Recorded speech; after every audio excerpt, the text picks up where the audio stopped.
Like I say, shout out to all my brothers and sisters out there in social media land. This is indeed a great day to be alive. This is a day that the Most High Heavenly Father made. We should rejoice and be glad in it. We're going to be beginning our Truth, Love, and Redemption radio broadcast in a few minutes. Just wanted to strike up the Facebook live stream so that we can that our brothers and sisters don't have to come in right when we get started and miss some of the things. So we're going to give brothers and sisters an opportunity for about the next 7 minutes to chime in. I'd like to say good afternoon once again. It's a lot going on in the world. One of the things that we're going to be looking at on this evening's radio broadcast is the reason why we should be striving to live the life that we've been given to live as individuals in this hour. And I'm not talking about living the life of our dead ancestors or living the life according to things that are written in books and all of these. I'm talking about living a life, finding the joy in your own life, finding your own individuality in the things that that the Most High would desire to see come out of our life while we are living. There are many people dying. There are many people dying, and you don't get a second opportunity to do anything after once it's over. It's over. You see, and so we're going to mind you, if any of you brothers and sisters have anything that you want to bring to the table, anything that you would like to see discussed on this broadcast, then you can put that on the screen, and that always helps us. It gives us something to aim for, something to shoot for, since we don't have direct contact yet with our listeners on Truth Music Radio. So this gives us the opportunity to come in and participate. Have you seen my tablet? Your what? My tablet. No. I left it charged up in the room when I left this morning. It's in my boot. You had it in my white cowboy boot, but I wore the white cowboy boots, and so I put it in the black one. So anybody got any topics that they want to bring in there, they can do so. Go on and get them on the screen. Like I said, once again, shouts out to all the brothers and sisters that have been given the opportunity of leisure to be able to chime in. My opportunity of leisure is on the way back, probably within the next few weeks or next month or so. I have my opportunity of leisure back. I'll be going on a 3-4 month vacation once again, and so we're going to dig all the way down into the book of Yeshua, and we're going to separate religion from righteousness, and we're going to show you that there ain't no new things under the sun as far as what we see taking place in our world today. So we're going to be coming out of the book of Ecclesiastes on today. So I hope that some of the brothers and sisters have a little time to hang in there with us. And as I said before, we all growing together anyway. So if something come across your mind, something you think about that you've been thinking about, we want to throw it on there and let's see what the Spirit going to do on today. So shouts out to you, Kenneth Moore. Seeing you over there climbing that mountain. So you decide you're just going to stay fat, huh? You ain't got to climb no mountain to get rid of that weight. All you got to do is push back that plate every now and then. That's my brother, Kenneth Moore. He has made me a better guy. Yeah. A more attentive guy. So all praises. Yeah, Kenneth Moore, shouts out to you on that anniversary too, with you and the wife. It's a wonderful thing when we see our brothers and sisters flowing together, you know.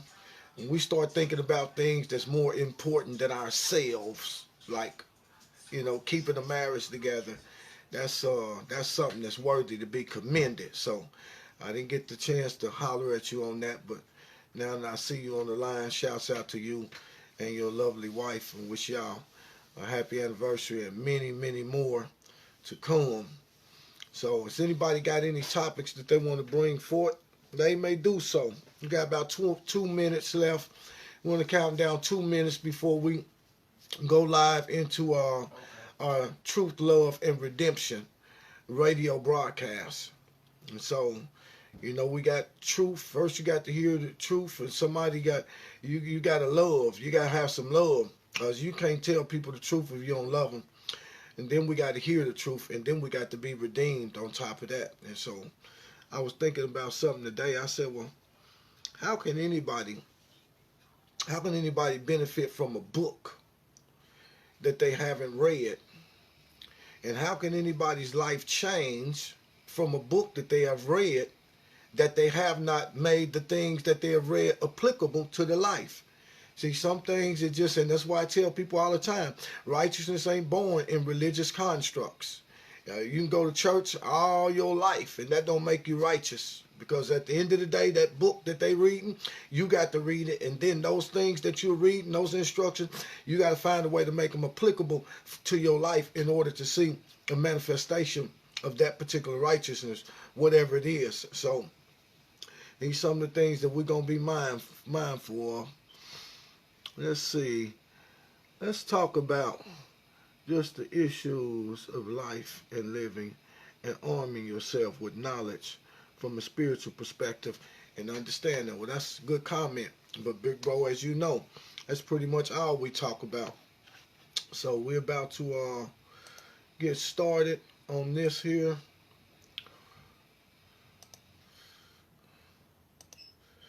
You're now listening to Truth, Love, and Redemption live radio broadcast. And this radio broadcast has been brought to you by Jay Shields, Ray Chantel, in conjunction with Yasharala Nation. I'm your brother, Dimitri Milligan. This is indeed a great day to be alive. This is the day that the Most High Heavenly Father has made. We should rejoice and we should be glad in it. And as usual, we generally don't have topics. We generally don't have notes. We're generally just going to feed off of the Spirit, and then wherever we move, then that's going to be what it is. But we're going to be dealing with the things pertaining to real life. Now, I had something on my mind that I've been pondering throughout the day that I would like to deal with, and that is learning how to live. You see? And when I say learning how to live, I'm talking about learning how to live on your own as if you were the only person on this earth. That you didn't have no books to read, and you didn't have nobody in your ear giving you instructions, and you didn't have nobody telling you what you should do and what you shouldn't do, and you didn't have all of those excessive things right there. What type of life, how would we be living? Because that's what we striving to find. And it's a wonderful thing that almost every aspect or every thought of life can be found in these holy scrolls, because somebody that was living went through these things, thought about these things, then came along to write their thoughts down. And so, and we reinforce this again to brothers and sisters that just may be passing by. This radio broadcast is not about anything religious, period, and point blank. This radio broadcast is about real life and living a life that's been set before us. And many people have lives that have been set before them that could be completely unbearable for the average person to live by. Now, I watched a lady rolling herself along just the other day and was cut off all the way up to her waist. Didn't have no legs, didn't have no nothing. That's a life that's been set before somebody. And that somebody has to find a way to where they can live that life detached or unattached from what people think, in a way that breeds some type of righteousness or breeds some type of joy in their life. We have people who are living their life who know that they terminally ill, We have people that are living their life through death and through losses of loved ones. People living their life through divorce, and people living their life through all of these different scenarios and circumstances. And one of the things that we have that will hinder us being able to live a life that is not just pleasing to the one that created us, but also breathes joy in our life, and it becomes pleasing to ourselves.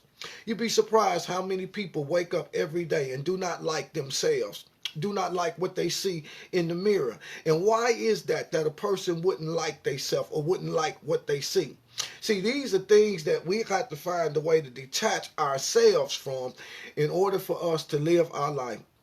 And all praises be to the Most High Heavenly Father and His glorious Son. We thank Him for the spirit of wisdom and for the spirit of understanding, that we might have some area that we can go to glean some information that might be somewhat like the mindset that we have. And that's what we're going to look at on today. How am I going to live? How am I going to live? How can I find myself? I'm talking about my mom and them named me Dimitri Milligan. You have a Hebrew name that say Jeremiah ben Yehuda, that might come by way of prophecies that we would name ourselves. But see, when we get through with all of that, there's somebody locked up on the inside. You understand what I'm saying? That is designed to live a life and say, listen, how do I find that life that's tailor-made for me? I'm not talking about finding a life that the preacher said I should be living. I'm not talking about finding a life that my Hebrew Israelites said that I should be living, or my Islamic mosque leader said I should be living. Because once I leave all those things, I'm left back to my own individual self, all alone, just me, the Most High, that small, still voice that's on the inside of me. And so that's what we can kind of look at on today. Somebody might say that this might be a little bit deep, but listen, everything that the Most High have done is very simplistic. Even children can understand it. So it ain't gonna be nothing deep about it. It's just sometimes we are so distracted and bombarded by the many distractions in this world that we don't have time to really sit down and think and process this. I've went to school. I've went to college. I've got my master's, my double master's, my bachelor's, my associates. And now I'm doing, but are you living the life unattached from the mindset of what other people may think? Because after all, when you sit down and ask yourself, well, how did I end up in college? Surely something have to come back. Because somewhere along the line, somebody had to interject into my mind that college was a good thing, or college was the way to go. And from there, we pick that up and then we start running with it. Now, we may make the decisions on what it is that we particularly going to go into, but at the end result of that, when you come back and you let the truth be told, we make a lot of decisions based on choices that do not belong to us. It is difficult to live the life that's been set before you, unattached from what people think or the ideologies of men. Because many times people think that if you don't do what they say, or you don't go the way they think, then you're going wrong. The church pastors told many people, well, if you didn't do what we said, if you didn't come to church every Sunday, if you didn't pay your tithes, if you didn't do this or you didn't do that, then you was separated from God. You was in the world. You found that Israelite heritage. If you didn't keep these 614 laws, which really are not 614 laws, right? If you didn't govern yourself according to the Torah, you didn't govern yourself according to this, you won't have no dealings with the Most High Heavenly Father. And we try to live our life based on the things that other people have said, only to find out and come smack dab face to face with the fact that this didn't have no bearing on my life, neither have it added any righteousness to my life. Righteousness is only going to come out of the life that's living according to the wisdom and the understanding that the Most High gives to that individual. You say, I don't need a book when I have the Most High Heavenly Father, when I have the one that created it all. What I need a book for? Oh yeah, I tell you, that don't say that the books or not with validity, because the books do have significance because they give us comparables when it comes to our decision making. I'm caught between a rock and a hard place. Oh, I can go to this book. I can find somebody else that was caught between the same rock and the hard place, and then I can look at the decision that they made, and I can look at the outcome of a situation, and then I can use that to help me to make a better decision with whatever it is that I'm facing. So let's go here. We're gonna pick up right here. This brother here has some very significant things to say. Here's what we come to know of those people that read holy scrolls. But listen, I tell you once again that this ain't about no religion. When we pull the books out, that don't mean that we going into no form of religion. We are extracting righteous deeds, righteous instruction, and righteous ways of doing things when it comes to the life that we are living. So let's not get sidetracked by that and keep getting our wires crossed up, confusing the scripture with the religious institutions of this world. So we don't just man to man, face to face, talk about some of these things. And everybody that's listening to this broadcast have to ask themselves the question, am I living my life that the Most High have set before me to live? Because there are many people that are out there living it. And when you get in certain situations where you feel let down, where people done ran off and left you, where you can't get no help, where people feel like, oh man, both his legs cut off, he's finished. People don't associate with you no more. You find most of your time is spent alone and in isolation, and only the people that really genuinely love you are the only people that's around. You see, there you left to yourself. You have time to think and you have time to process all of these different things that we are going through. And that's where our living comes from. My living don't come from, your living ain't gonna come from doing what your wife tell you to do. Your living ain't gonna come from doing what your husband tell you to do. A husband and wife have to come to the place to where they understand, hey, we a married couple. We two people that join themselves together for one common ground, and that's for the sake of the family, and we're a married couple. But at the same time, we're both two individuals with two completely different mindsets, with two completely different way of doing things, with two different ways of seeing things. And so we have to be able to have the freedom to be who we are. I can't not live my life to try and please somebody else. And there's somebody else, they can't live their life trying to please nobody else. You can't live your life trying to please the pastor, jumping through hoops, dotting this I, crossing that T.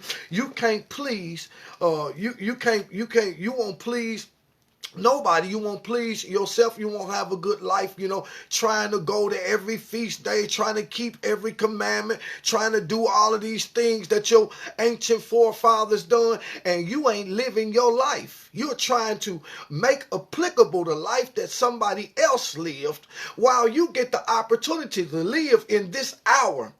Why would we make applicable the lives of people that have died and gone on and neglect living the life that been set before us? Nothing's wrong with educating yourself. Nothing's wrong with being a part of things. Nothing's wrong with fellowship. Nothing's wrong with all of those things. But we are not to find ourselves lost in these particular things. And so we're going to hear from one that walked out ahead of us in this particular area that was pertaining to life, so that we can find out just why it's so important for us to start living, for us to find our own individual joy and our own individual peace, because we can't change nobody else's life. These words come from the book of Ecclesiastes. The word Ecclesiastes means preacher.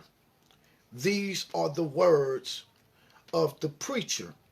This particular preacher was also known and recorded not just in the biblical books, but also in the historical books, in the Masonic books, and in all the other books, the books of the prophet. This particular preacher had been written these things down. And that preacher was Solomon. He begins by saying the words of the preacher, the son of David, who was the king in Jerusalem. Vanity of vanities, says the preacher. Vanity of vanities. All is vanity.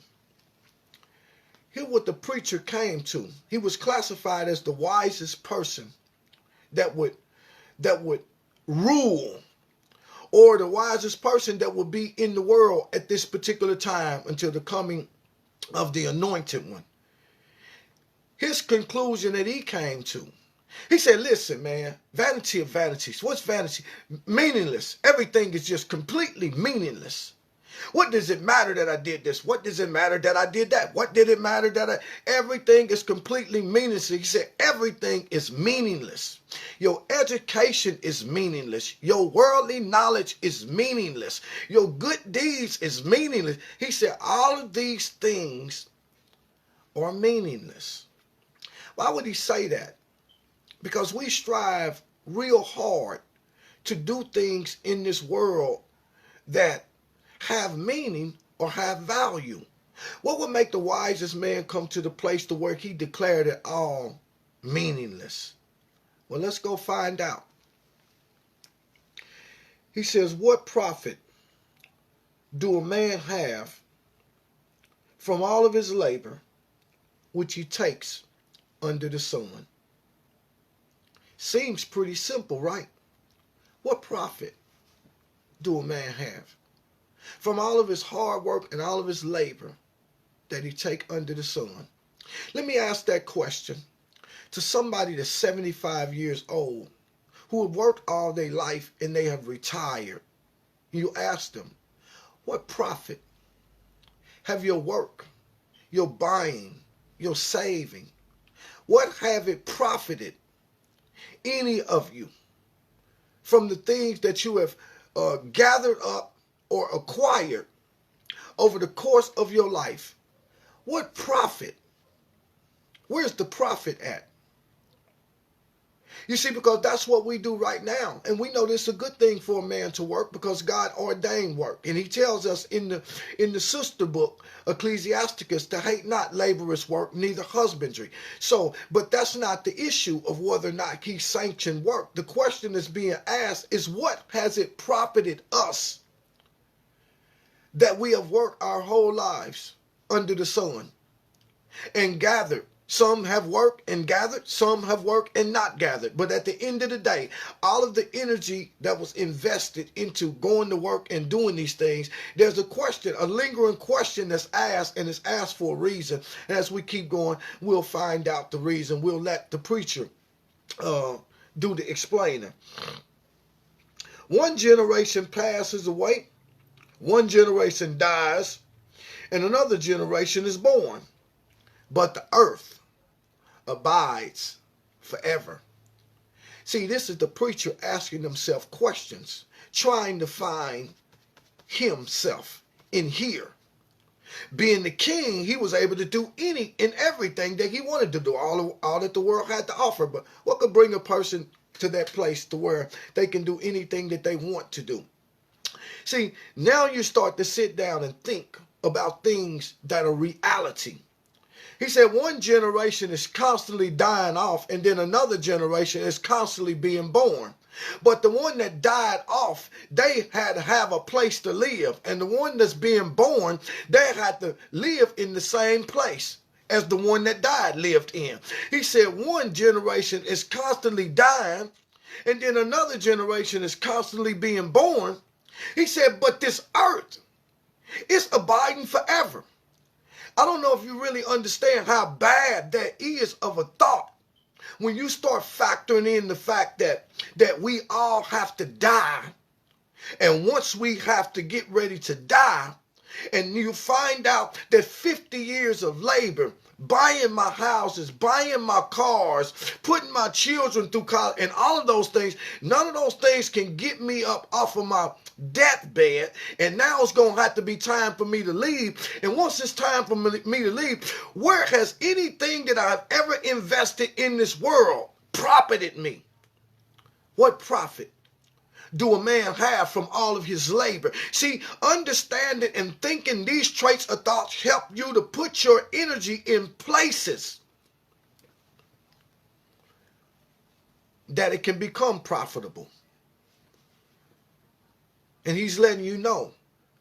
He said, I'm starting to look and say, I ain't no profit in this, because I'm seeing everybody dying off around me, and my face getting old, my teeth falling out.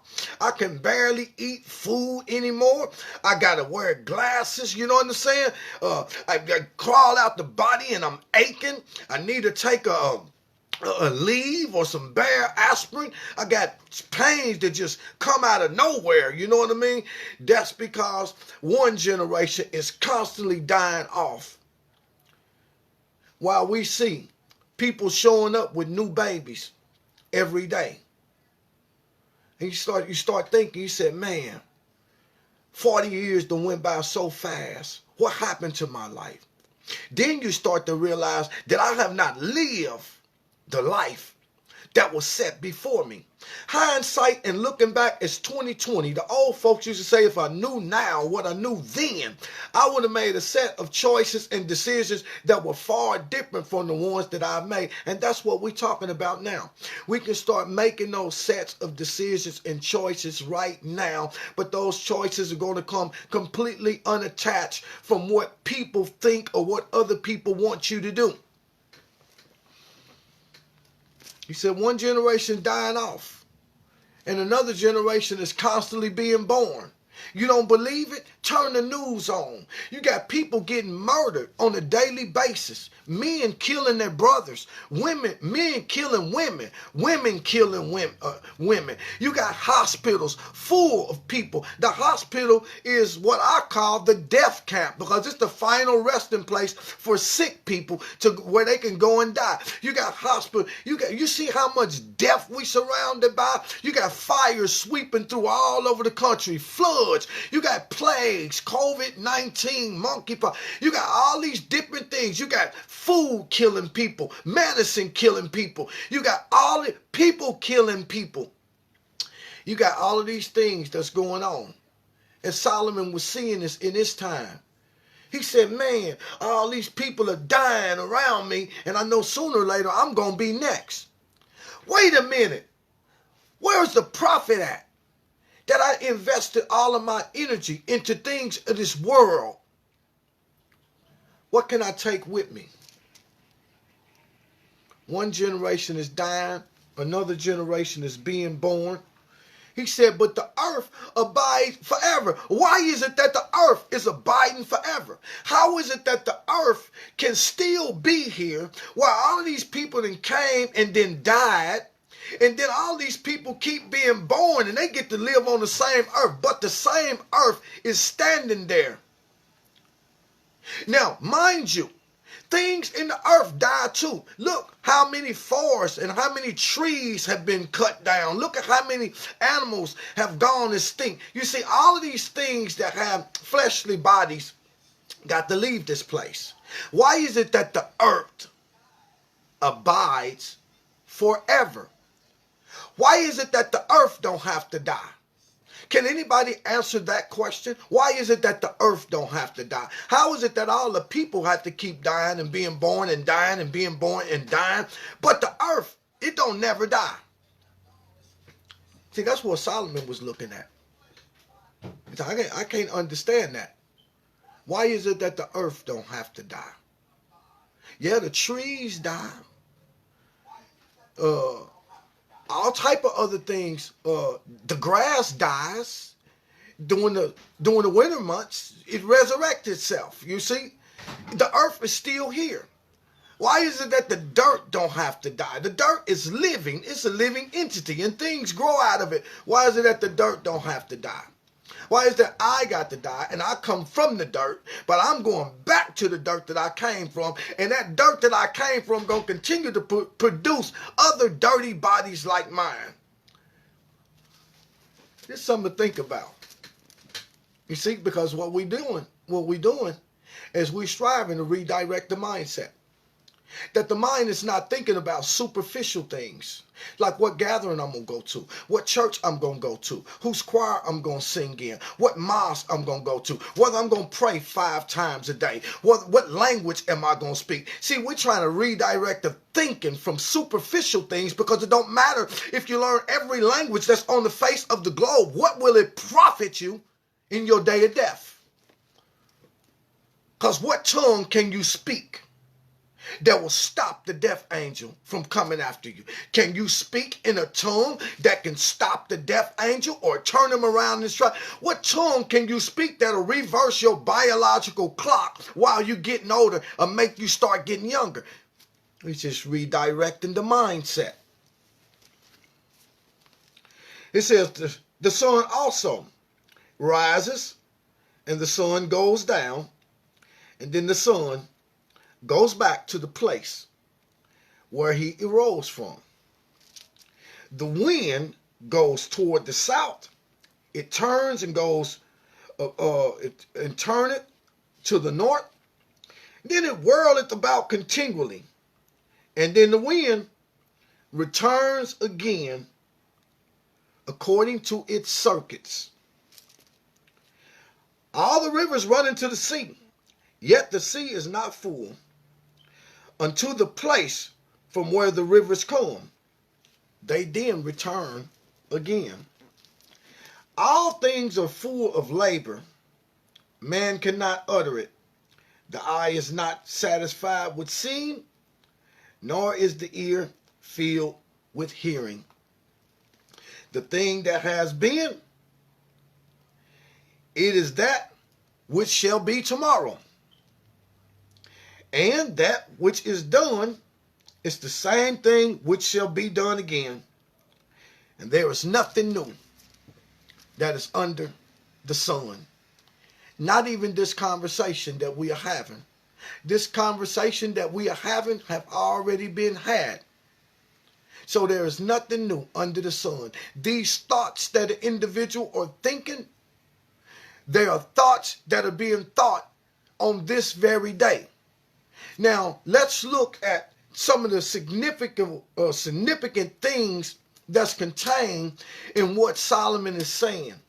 He redirects his focus from 2 specific classes of created beings. One being the human being that was created from the dust of the earth, and the others being the heavenly beings, or the angelic beings, or the sustainers, the beings that sustain life in this earth. He said, one, the human beings are constantly dying, and then they're constantly being born again, but they're going to die again. Then he moves to the sun. He said the sun, it arises, and then it goes down, and it returns to the place that it came from. Nobody knows where the sun comes from. We can say that the sun rises in the east and that it sets in the west, but the reality is that no man don't know where the sun come from. He don't know where it come from. He can't pinpoint with pinpoint accuracy, tell you where it come from when it rises in the east, and he can't tell you with pinpoint accuracy where it's going when it sets in the west. He said, but one thing that's for sure, that sun had been doing the same thing throughout the course of the life that God had given it. He said, and from every generation that dies off, and the ones that being born get to see the same thing, and then they die. He said, but this sun has never ceased to do what it was created to do. And then he moves to the wind, which is the same thing. The rivers, the waters, how much water it is on the earth. All of the rivers run into one body of water, and then they all just spill out of that body of water and return to themselves. And they do this forever. They are living testaments of the many generations that have come into this earth and gone. He looking at these things because his mind is probably trying to understand what makes the difference between the two bodies that have been created. That one is continually passing away as they're being born, and one is continually here. People don't believe in eternity. But I can tell you that you can believe in eternity. All you have to do is look at the world that we living in. Look at how many generations. The scientists are baffled. They can't figure out how long the earth has been in existence. Some people say if people been in existence since the time of Adam, 6,000-7,000 years. Some say that the earth is 100 billion years old, dealing with dinosaurs and all of this type of stuff. But at the end of the day, nobody knows, because the earth abides forever.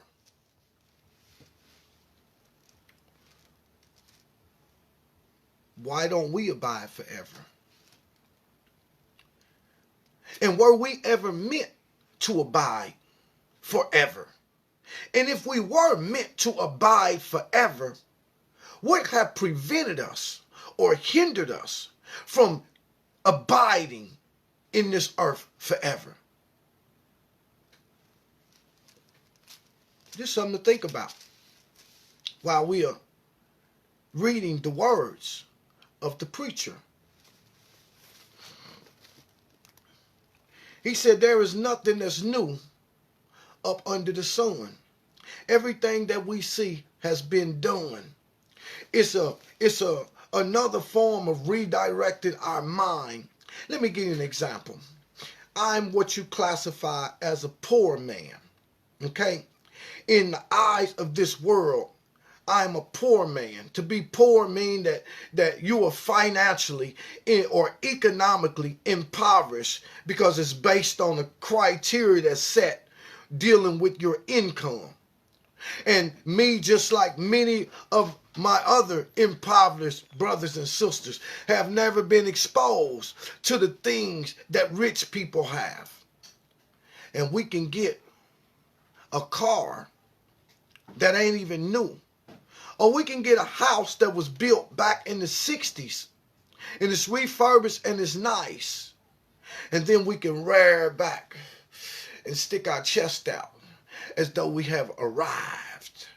And now we begin to talk about what I done, what my hard work done, what get your credit right and get yourself together and this and that and the other. But let me ask you a question. When it's time for us to leave this place, he wants to know the same question that he was asking. What is it going to profit any of us? And how could anybody be rearing back about materialistic things when somebody on the other side of the globe not only is driving a brand new car, but they driving a brand new car that ain't nobody never sat in. And then on top of that, the car ain't just a regular car. The car is gold, solid gold, sprinkled with diamonds in it.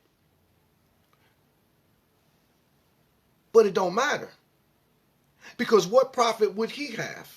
And so it make no difference whether you was a rich man or whether you was a poor man. A rich man and a poor man, they both gonna have the same fate, death. And because of death, the question was asked, what did it profit me?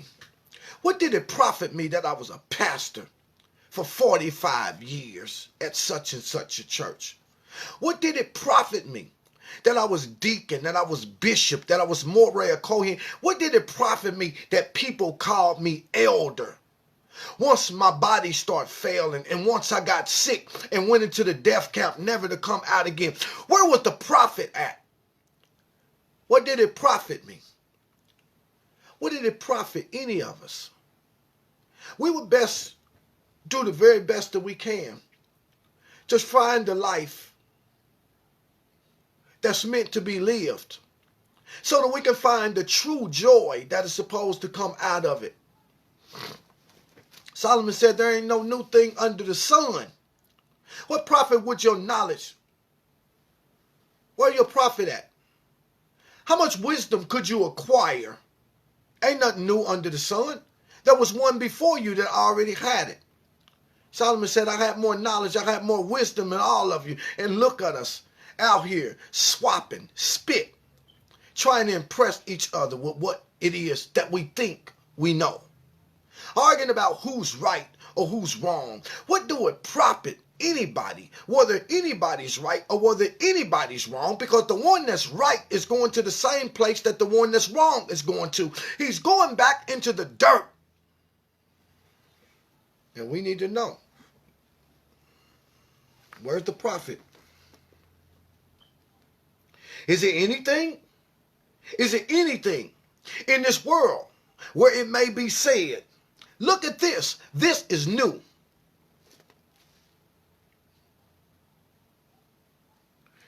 It have already been of old time, which was before us. So it don't make no difference whether it was a 2023 vehicle or whether it was a 1914 Model T or whether it was a Egyptian chariot. There is nothing new that is under the sun. Whatever it is, it already been of old. To invest our energy in certain places and have a mindset that breeds a false joy or false sense of security. Where's the profit at? Where's the profit at?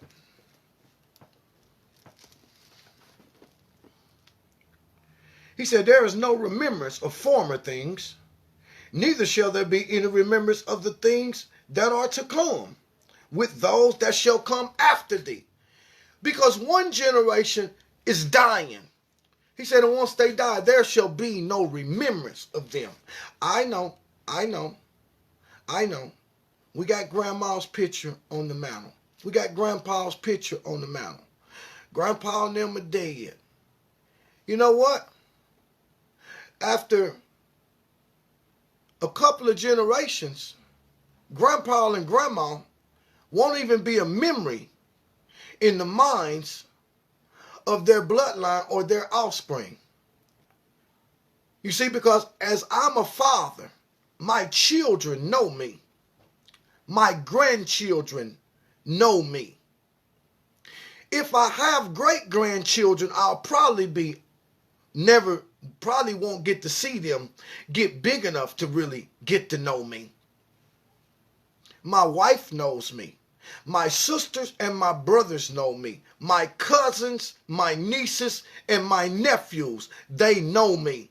They're the ones that's associated with me and my generation. When I die, my wife will remember me. My children will remember me. My grandchildren will remember me. My nieces and my nephews will remember me. But when my wife dies and my children die and my grandchildren die, which they will, when my nieces and my nephews die and all of the people that knew me and was associated with me in that particular generation, when they all die, who's going to remember us then? The preacher was bad. He had a wisdom that surpassed the understanding of anybody that came before or would ever come after him. He was bad because he got somewhere and sat down and started looking on the inside of himself and started asking questions. And as he asked those questions, the Most High began to answer them. And he come to this conclusion. He said, after 2 or 3 generations of the people that I live my life with, once they die, there is no remembrance of former things. And then he went as far to say, neither shall there be any remembrance of the one that's being born into the earth that one day will die off too. There will be no remembrance of none of us.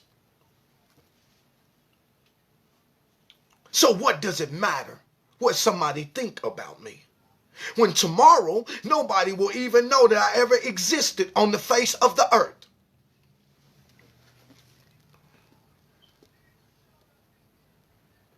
There is no remembrance of former things, neither shall there be any remembrance of things that are to come with those which shall come after.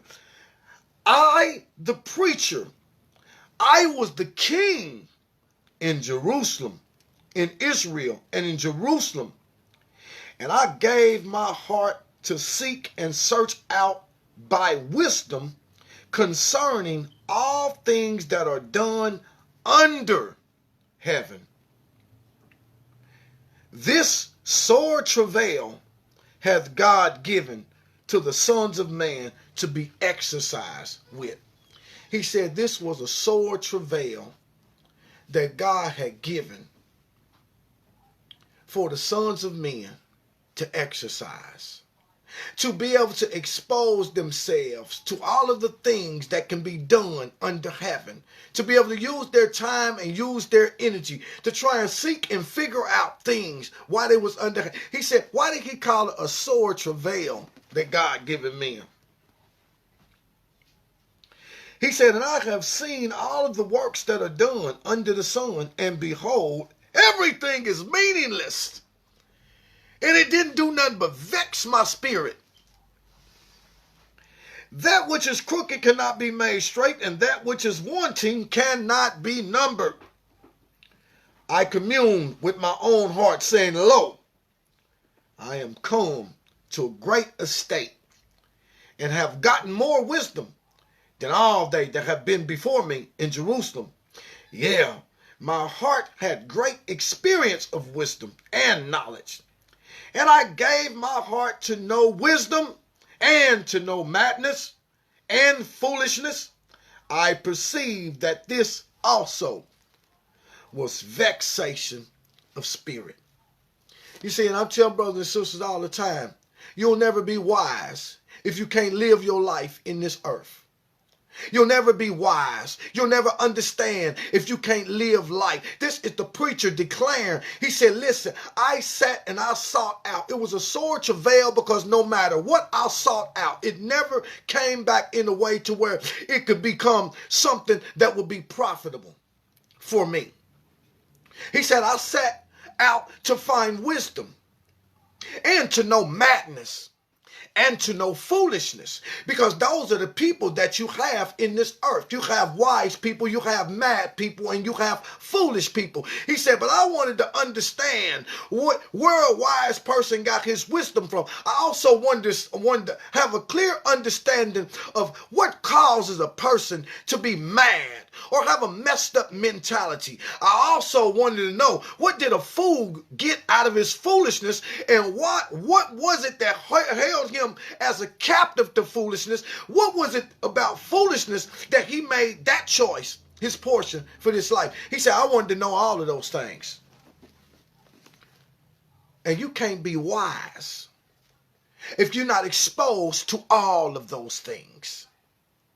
It was a sore travail that God had given to men that they could exercise throughout the life that they were living on this earth, that they might come out and at the end find something that might be answer the question, what did I profit from all of the areas that I labored under the sun?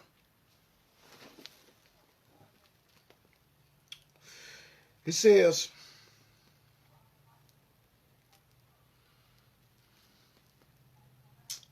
I gave my heart to know wisdom, I gave my heart to know madness, and I gave my heart to know foolishness. And I perceived that this also was a vexation of spirit. For in much wisdom is much grief. And he that increaseth knowledge, he increaseth in sorrow as well.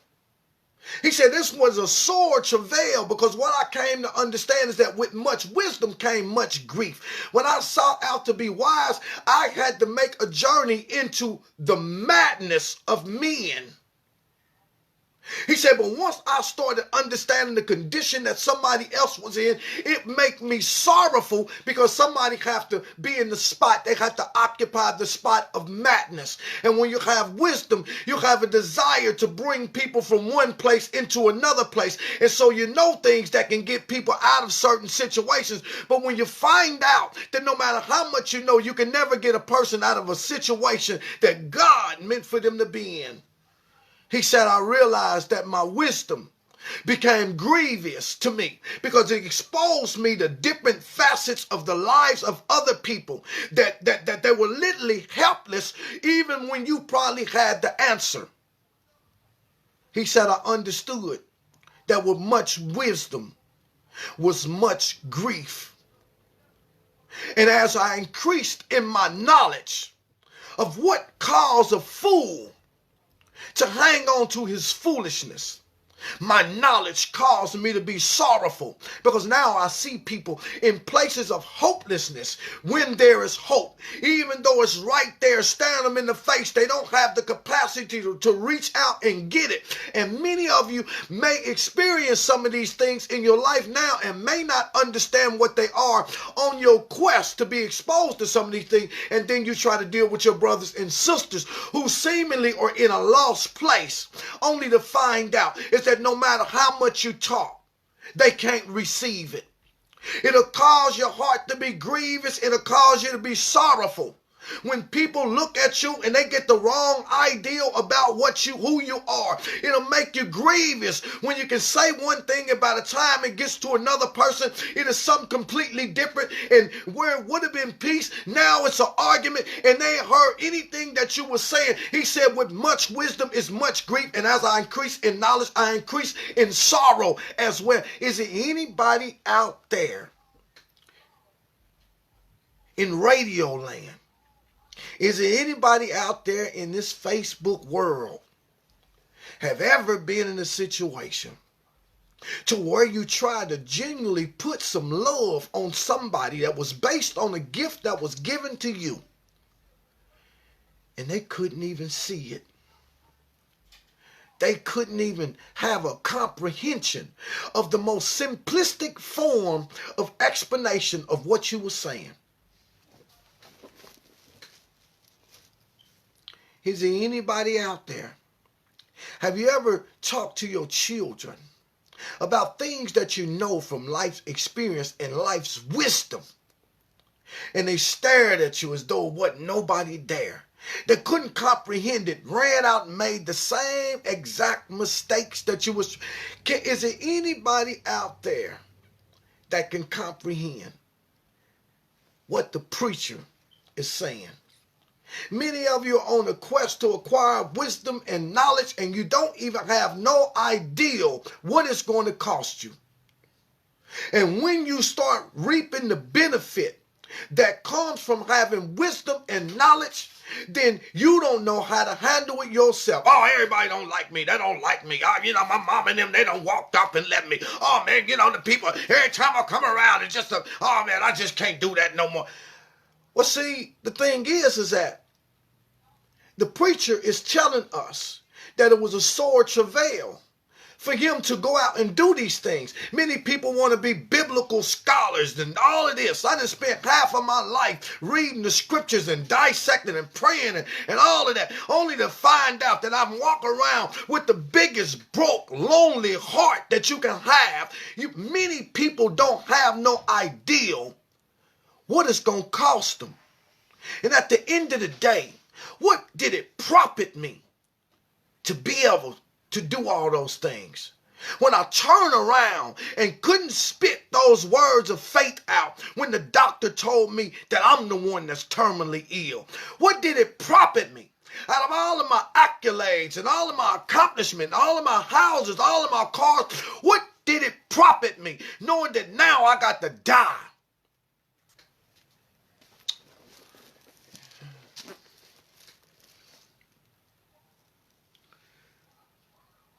He said, I gave my heart to know wisdom and to know madness and foolishness, and I perceived that this also was a vexation of my spirit. For in much wisdom is much grief, and he that increase in knowledge, increase also in sorrow. They're hand in hand. As wisdom increased, grief increased. And if people understood that the wisdom that they was chasing for, it came attached, that the grief would grow with the wisdom together like a hand and a glove. If many people understood that, they would probably find something else better to do. And that might be why the madman stays in his madness. The foolish man stays in his foolishness, because the madman is not grievous. He's not grieved with that. Neither is the foolish man filled with sorrow. But when the madman and the foolish man decide to make a different choice and choose to be wise, he said, well, grief is growing together with it. I said in my heart, go to now, and I'm going to prove myself with mirth, or with happiness, or with festivities, feasting, partying, dancing, whatever breeds joy. When you start talking about mirth, you're talking about entertainment or the good time. He said, now I'm going to take a journey into what it is that causes a man to find a mood that's happy. What is it that causes a man to break out with laughter? He said, I'm going to prove and see now because I'm on a quest to find out the things that will be profitable for a man to do while he live his life up under the sun. He said, so now I'm going to journey into mirth. He said, therefore enjoy pleasure, and behold, I find that this also is vanity. He said, I'm going to enjoy pleasure. See, most of the time when we're talking about pleasure, you're talking about sexuality. You're talking about the highest form of pleasure that a man can get. But to have 300 wives and 700 concubines, he was exposed to pleasures that the average brothers out here now talking about having another wife, or one wife, or two wives, or this and that and the other. Listen what Solomon said. He said, listen, there was a vexation of my spirit. All those pleasurable moments with all those different women. He said, I'm going to prove and I'm going to see what's in it. If this is something good for a man to do while he live his life, all the days of his life up under the sun. He said, it vexed my spirit.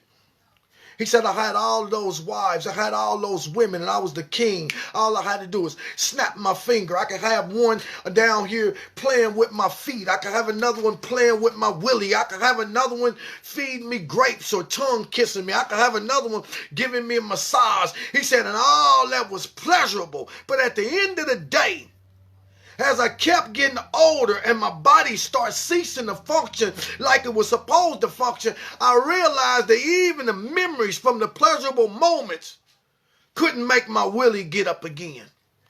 He said, I had to say, what have this particular thing profited me? Same question is being asked today, brothers. What is it going to profit? He said, mirth and pleasure, and behold, this also proved to be meaningless. I said of laughter, it is mad, and of mirth, what does it? He couldn't figure it out. He couldn't figure out what causes a man to break out with laughter, hearty laugh. Hearty laugh. Oh, hearty laugh just feel good. That sometimes we say the medicine, laughter is the medicine of life. Ain't nothing like a good hearty laugh. But Solomon said, this was mad. This was madness. But I bust out laughing, and I laughed real hard. Then once the joke had subsided and my laughter was gone, I was face to face with the same rot gut circumstance and situation that I had to live with in this life. He said laughter was madness. It was meaningless. It was like a waste of my time. I don't care how many comedy shows you go to. I don't care. You put your Cat Williams, your Dave Chappelle's, your D.L. Hewley. You can put them all on the same stage. And baby, when the concert is over and you got to walk right out of there after laughing so hard, you find out that laughter ain't added nothing to the righteousness that's supposed to come out of a man's life while he's living his life under the sun. He said of mirth, what does it? What causes those happy moments? You remember, these are sore travails that God had given us men, that we live our lives. That God gave these things to us so that we can live our lives by them while we are up under here. Let me plug this phone up right quick. Yeah, but see, he asked the question because something causes happiness. Something causes it. What causes a person to be happy? Solomon was trying to figure out. He said, mirth. What does it? What does it? What causes it? What causes a person to just be joyful for a minute? I told Sweet Pie, I said, Sweet, get yourself together. We're gonna go out and we're gonna do a little dancing later, What we're doing, we're exercising the sore travail that God had given us to live our lives by. Because we have to find the joy in our life, and we have to find those mirthful or those happy moments. We have to go in there, and we have to, but see, you got to live. You got to be living. And if you're listening to other people that stop you from living, then you got a problem. That's why we're dealing with Solomon. He said, I did all of these things because I needed to figure out what was good for a man to do while he lived his life up under the sun. But he also making us understand is that us going out enjoying ourselves, or us finding a happy moment, or us finding laughter and all of those things. He said, but that's not going to do it. That's not going to fulfill you. That's not going to sustain the innermost part of your being in this world. So don't put your energy there. Do you know how many people have put their energy on laughter? So the only place that they want to be is a place where they can be laughing and having. How many people have put their energy on things that make them happy, and then life becomes miserable because those things ain't meant. You try to get more out of a thing than it was intended to give, and you can find yourself trying to live your life in that particular area, only to find out that it's meaningless. It was for the moment. It wasn't forever. He said of laughter, it was madness. He said in mirth, happy occasions. He said, what does it? What is it about being in a house of mirth that causes people to find some type of happiness? What's the driving force behind it?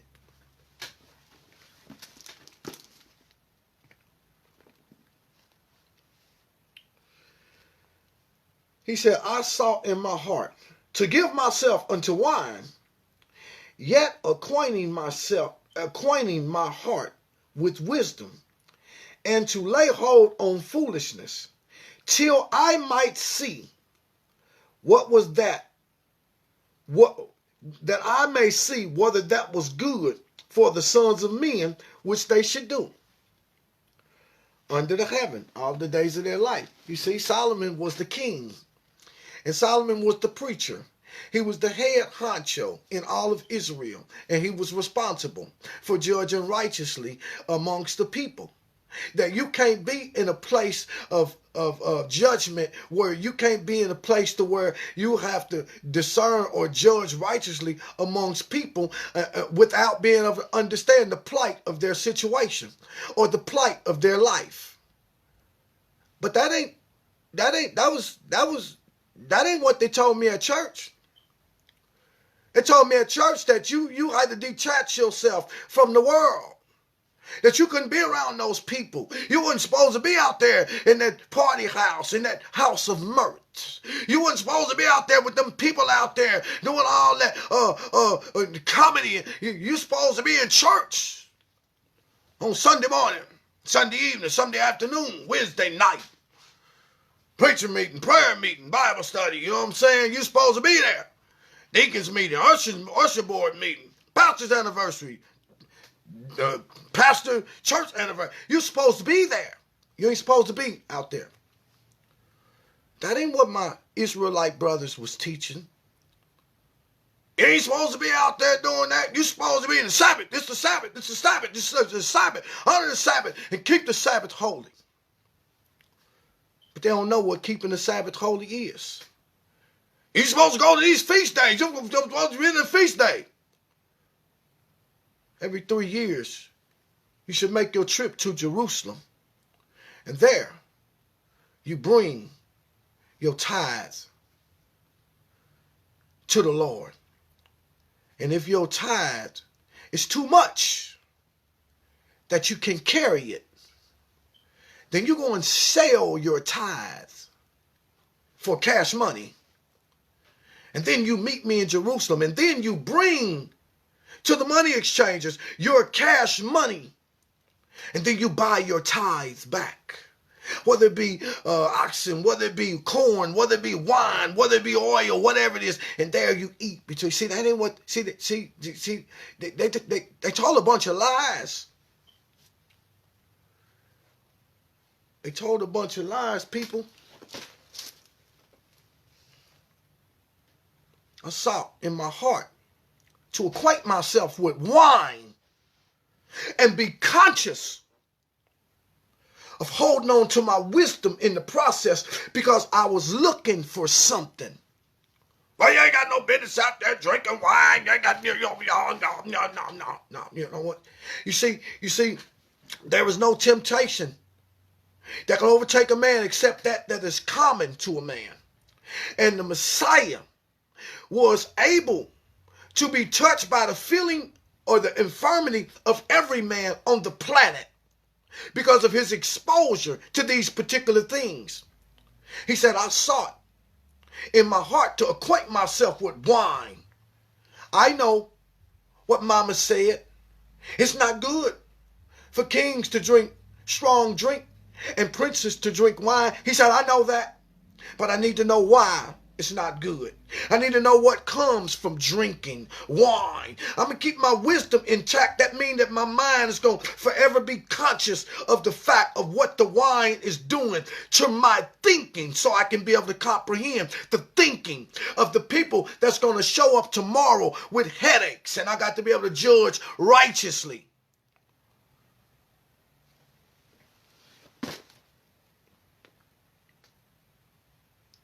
He said, and I sought to lay hold on foolishness till I might see what was good for the sons of men that they should do while they lived their lives under the sun. He said, I had to lay hold on what it was to be foolish. I had to find a way to put myself in the place of a fool and hold on to my wisdom at the same time, so that I may have an understanding or be able to tell a foolish man whether or not his foolishness was a good thing for him to be doing while he lived his life. But how many people, how can you be one that tell a person they ought not do something? You yourself ain't never done it.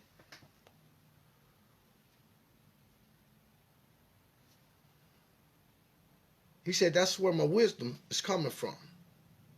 The goody two-shoe people, you'll never have wisdom. Only thing you'll have is a thin veneer of superficiality. External forms of righteousness, but no wisdom. Real life situations that we live through is what gives us wisdom and know-how and the ability to be able to express that wisdom to other brothers and sisters that might find themselves in particular situations. Oh man, I can't go down there, man. You know what? Hey, you know what? Hey, the Bible says shun the very appearance of evil. What is the appearance of evil? I remember one of my brothers told me that. We was in church, and you know what I'm saying? They mad because I'm a free spirit. And I don't do what men tell me to do. I do what I choose to do with my life. But whatever I do with my life, I have part of my brain conscious, holding on to my wisdom so that I can see. I'll take my wife out there. Oh, man, you got to shun the very appearance of evil. Well, what's the appearance of evil? What does that look like? I found out how to shun the very appearance of evil by listening to what people say and looking at what they do. That's how you shun the very appearance of evil. You're showing the very appearance of evil when you see people that can wear the robes, that can carry the books, that can quote the scriptures, that can have all the answers, that can go to the feast days, that can do all of these different things, but their lifestyle that they live in don't meet up with what they talking. That's how we shun the very appearance of evil, because evil cloaks itself as angels of light. Evil don't walk around looking evil. Evil is something that's painted before your eyes real pretty and real beautiful. Solomon said, I acquainted myself with wine, but I held on to my wisdom the whole time. Do you ever understand is that for somebody in that condition, I'll try not to make things personal. Sometimes I use my own personal situation to paint a point, but I say, have anybody out there ever been able to drink wine and go to a festivity and keep your wisdom intact? And while you were there, you were feeling good like the other brother or sister, but you found out that they were feeling good because of what the wine was doing. You are already who you are because of your wisdom. Yet you you was able to experience the good feeling too, and you end up being able to share some of your wisdom with somebody who only had wine. I had to know what foolishness is like. And even though brothers and sisters might try to hit me with that elder stuff, and some people still want to call me Reverend Milligan and all these superficial terminologies, they won't identify with the fact that I got some goons around me. I got some real fools around me. I got some fools around me that can misunderstand you in a minute and be ready to go to war. I got some brothers around me that's goons.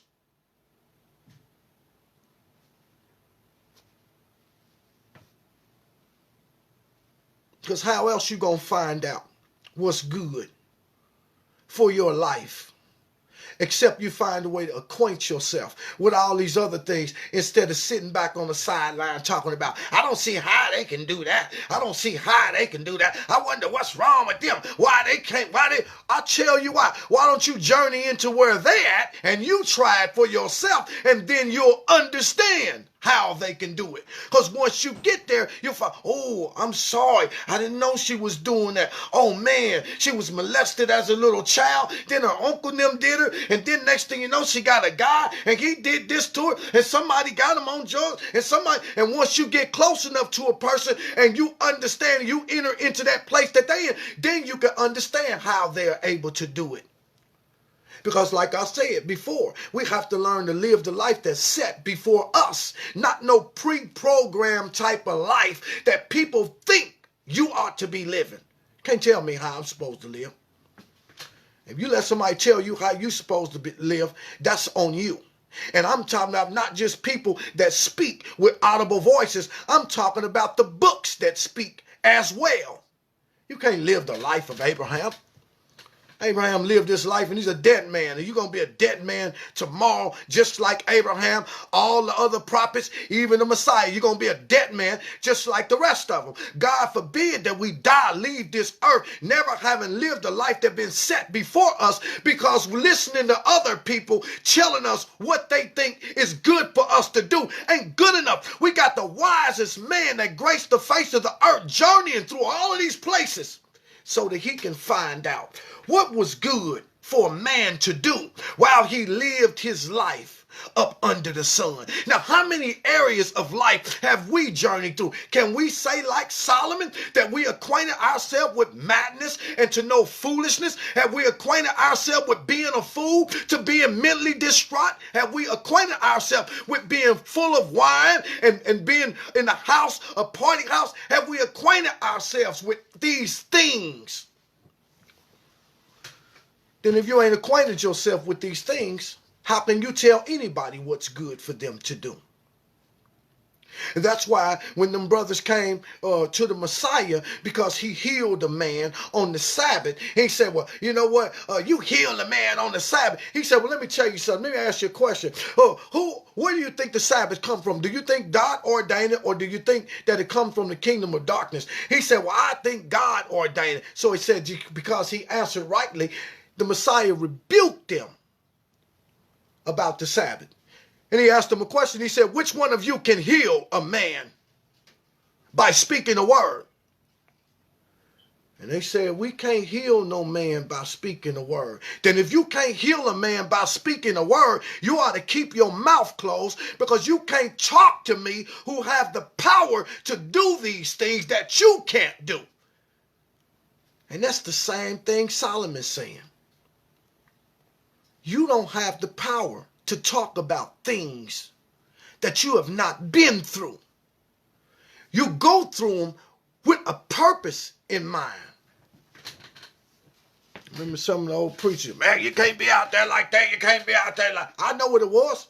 Just because you couldn't go out and enjoy yourself, you had to go and get drunk and be throwing up and falling on the floor and getting into fights and all that. And you couldn't control what was going in your body. And now you think that everybody else is going to have that same type of character. Well, you're sadly mistaken.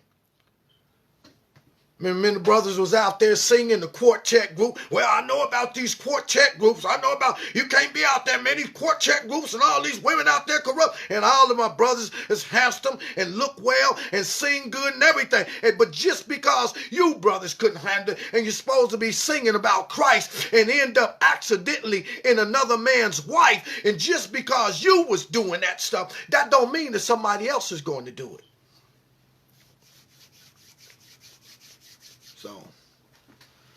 So these are the words of the preacher.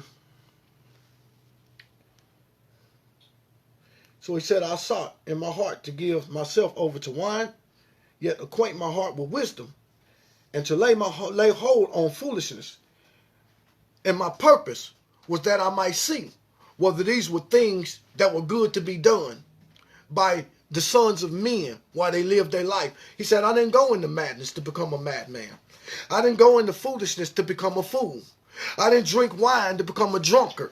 I did all these things so that I can have a common ground. I can have a point of contact. I can have a better understanding of the different situations that my brothers and my sisters are in, so that I might help them understand things that are good for them to do under the sun. He said, I made me great works. I built me houses. I planted me vineyards. I made gardens. I planted trees in them, all kinds of fruits. I made pools of water, and I watered to water the wood that bring forth trees. And I got me servants and maidens, and I had servants born in my house. I also had great possessions of great and small cattle above all that were before me in Jerusalem. I gathered me also silver and gold and the peculiar treasures of kings and of provinces. I got me singers, men singers and women singers, and the delights of the sons of men as musical instruments, and that of all sorts. So I was great, and I increased more than all that were before me in Jerusalem. Also, my wisdom remained with me. This brother was busy. He was busy doing things. He'll tell you all the things that he was able to do in this particular life. If you don't want to do nothing with the life that's set before you, that's on you. But I'll tell you one thing. Solomon gives us instruction to do all with our life that we can do. And don't let anybody limit our lives. Don't let anybody limit our lives or limit the experiences that are going to come from the different areas of life that we enter into. He said, and whatsoever my eyes desired, I kept not from them. I withheld not my heart from any joy, for my heart rejoiced in all my labor. And this was my portion of my labor. Talk about what profit do a man have under the sun all the days while he live his life. Here's your profit right here. Whatsoever my heart desired I kept not from them. I withheld not my heart from any joy, for my heart rejoiced in all my labor. And this was my portion of all my labor. You see, my heart is what rejoices in my labor. That's the greatest profit. When my heart is rejoicing. Let me give you an example. Somebody used to do something that brought them joy that they don't do no more because somebody else have made them to believe that it's bad to do. Let me tell you something. And I ain't saying this about my cousin. My cousin's beautiful. I love my cousin. My cousin is striving to be the righteous woman that she know how to be.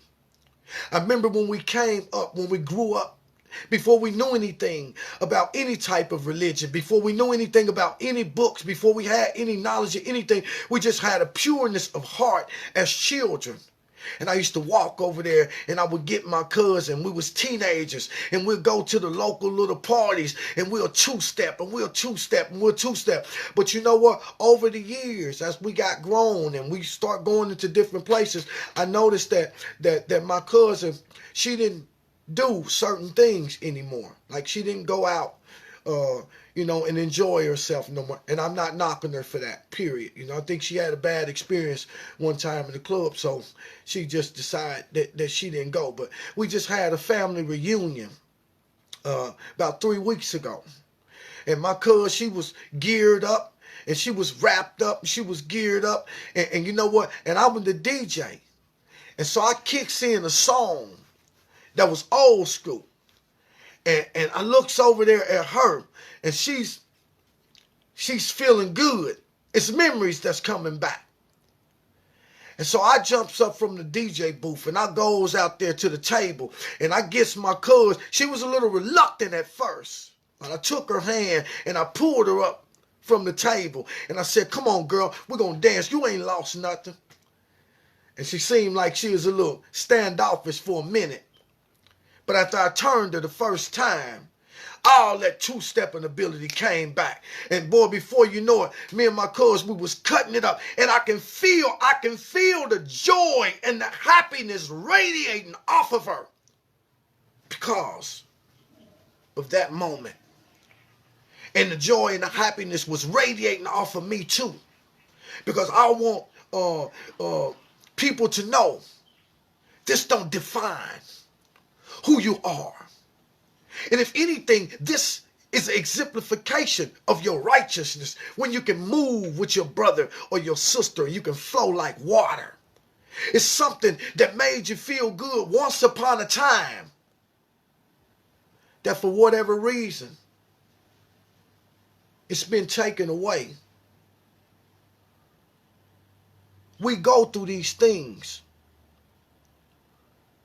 When I was in church, when I finally came back to church, I came back church armed with the word, armed with a new frame of mind, armed with everything. But they were still trying to hit me with that same nonsense.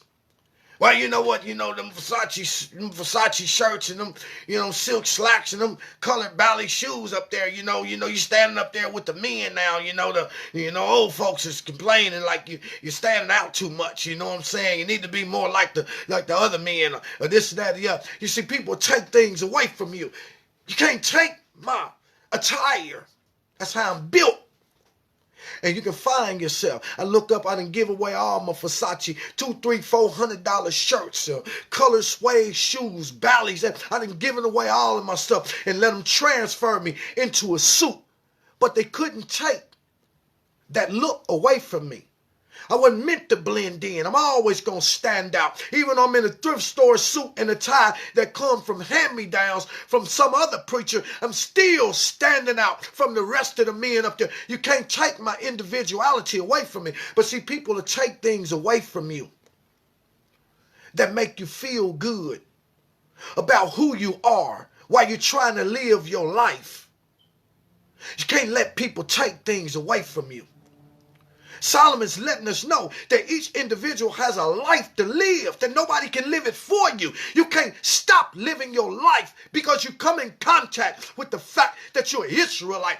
God needs some Israelites in this 21st century. Imagine what God looked like.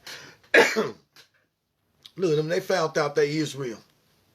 Now they want to go back and try to live the life that they dead ancient parents lived. He said, I mean for them to be Israel in the future, in the 21st century. I mean for them to be the Moses and the Joshuas and the Ezekiels of the 21st century. But how can you do that? How can you do that? You think that's good for you to do up under the sun all the days you live your life up under the sun? Let me show you something. Let's just deviate away from that right quick. And let me put this on there. Let's go to Isaiah chapter 1. Show you what happened when you do that.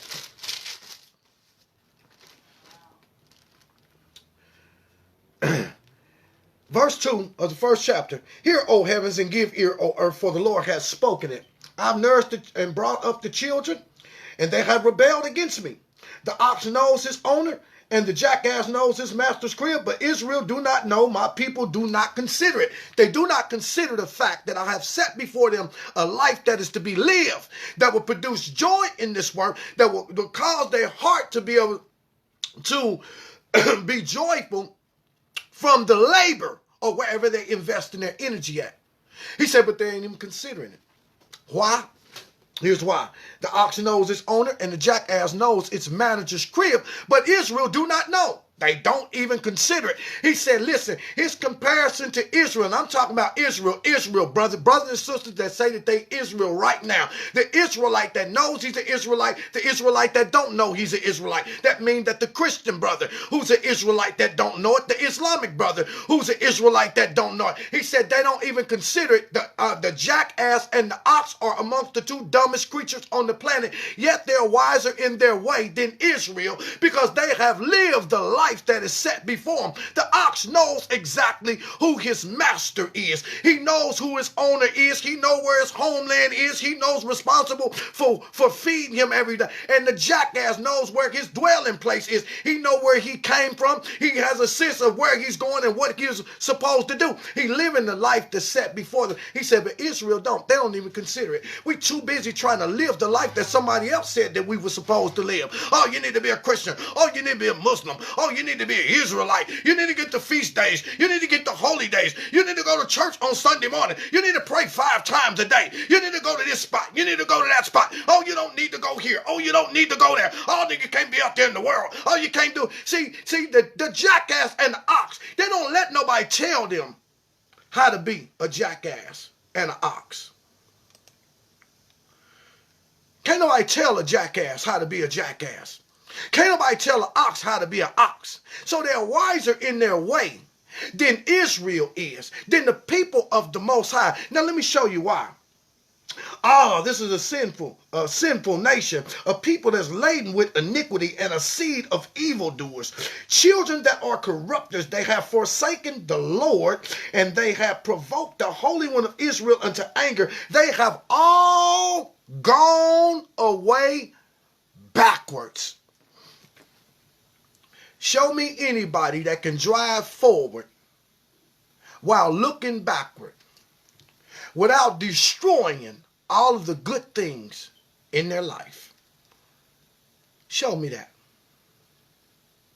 Show me somebody that can drive forward while looking backward without destroying all of the good things in their life. You see, Solomon trying to bring us to an understanding of where we should invest our energy at while we are living our life. He's making us aware of the sore travail that God had given us to be exercised. It may be a sore travail, but God gave it to men as a gift to be able to exercise. That means that they have a right, they have a choice. We have a choice to choose what we're going to do in this life. Just because I make the choice don't mean that that's where I'm going to end up at or it's going to destroy me. It's a sword travail that I get to journey into what sex outside of marriage is so that I can see what comes as a result of fornication. And I learn what things are good for me to do up under the sun. Let us continue. And whatsoever my eyes desired, I kept not from them. I withheld not my heart from any joy, for my heart rejoiced in all of my labor. And this was my portion of all my labor. What we are supposed to reap from the labor and the hard work and the invested energy is we are supposed to reap a rejoicing heart. Because we can't take nothing out of this life. But the rejoicing heart is God's portion. It's God's reward. It's what God pays us for our labor. Men pay us money for our labor. But if you only invest in your labor into things that cause you to have money, do you know how many people that work every day that got money but ain't got no rejoicing heart? So we got to find out how to use areas of our life to labor in that causes our heart to start rejoicing from the work that we are doing. Then I looked on all the works that my hands. Now, listen, watch this. He says, whatsoever my eyes desired, I kept not from them.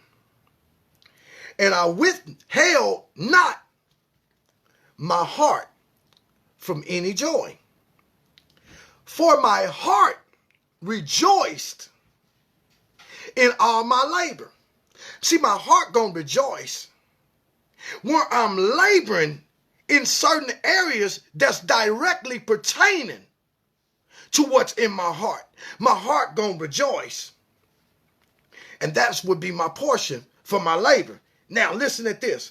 Then I looked on all the works of my hands that my hands had done, and on the labor that I had labored to do. And behold, all of it was meaningless and vexation of spirit. And there was no profit under the sun. He said, ain't nothing that we do dealing with our hands gonna bring us no profit that's gonna be affecting or be the cause of our heart rejoicing. I turn myself to behold wisdom and madness and folly. For what can the man do that come after the king, even that which has already been done? He said, I'm the richest person that I ever lived. What can anybody do after me that I ain't already done, that I ain't already been exposed to? He said, then I saw that wisdom excels foolishness as far as light excels darkness. How do you know when wisdom excels foolishness? You know wisdom excels foolishness by this. Here's how you can tell the difference. It said that the only way you can tell the difference between a wise man and a fool is how he responds to the exact same situation when he faces it again. Because by being exposed to foolishness, you understand. And now when you face with the same thing, you can make a conscious choice to either become the same fool that you had been or to become a wise man. When you make a different decision, that means now you can understand that wisdom excels foolishness as far as light excels darkness.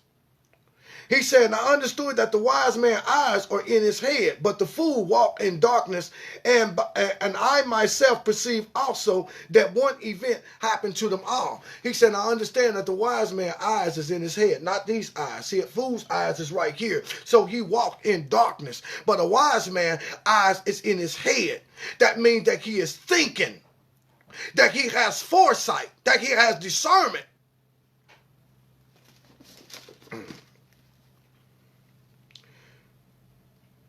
He said, and then He said, and then I myself, I perceived that one event happened to them all. He said, there's an event that happened to the fool and the wise man. And then I said in my heart, as it happened to the fool, so it happened even to me. And why was I then more wise? Then I said in my heart that this also is vanity. There are some things that can happen to you. There are some things that can happen to your brother. But when you're wise and you're a fool, you'll make different set of choices and decisions. He said, but I went through the same thing my brother went through. But why was it that I was wiser than him even in the same situation? He said, but I also understood this, that was meaningless too, because it didn't make me no better than him. We both had to go to the same resting place. We both had to face the future thought of that black station wagon pulling up in front of our door. My wisdom wasn't going to turn that black station wagon around and make it go to get the food.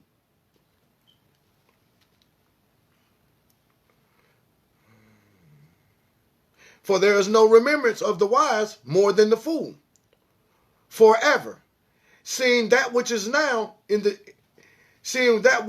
in the days to come shall all be forgotten.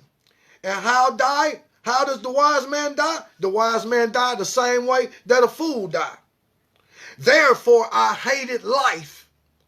You see what wisdom will do? Wisdom will bring you to a place to where you lose all contact with things that bring joy and happiness in the life that you are living. He said, therefore I began to hate life.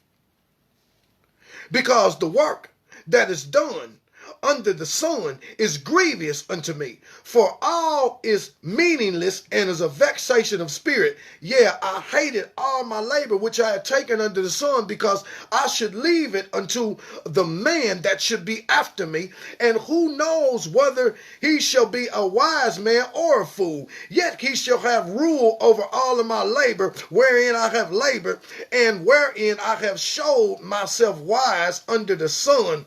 This also was meaningless.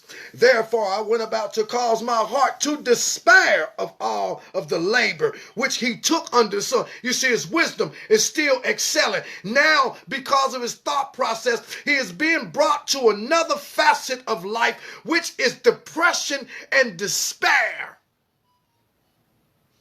Because he himself understands that while he is on the quest to learn the lessons that are good for other people to deal with, that God has lessons that he is going to continuously be teaching him. And despair is one of them. And we deal with many things, but nobody wants to deal with the fact of going into despair.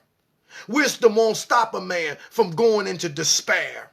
A broken heart can cause you to despair. Joblessness and poverty can cause you to go into despair. A loss of loved ones, children, husband or wife can cause you to go into despair. Getting a terminally ill notice can cause you to go into despair. But the despair is another facet of the life that had been set before somebody that Solomon have to gain the wisdom on in order to be able to see what's good for a man to do while he lives his life under the sun. Now he got to come back and understand whether it's good for a man to live his life under the sun in despair. Yet there are many people who have a life set before them that is in despair, that have sat down and cannot get up. And people just ride by and say, well, I don't understand how they can be in that condition. How they can be sleeping in a tent on the side of the road. How they can just wake up at 6 o'clock in the morning only to get drunk and lay out on a bus stop. You see, it's people who have a life set before them that is in despair.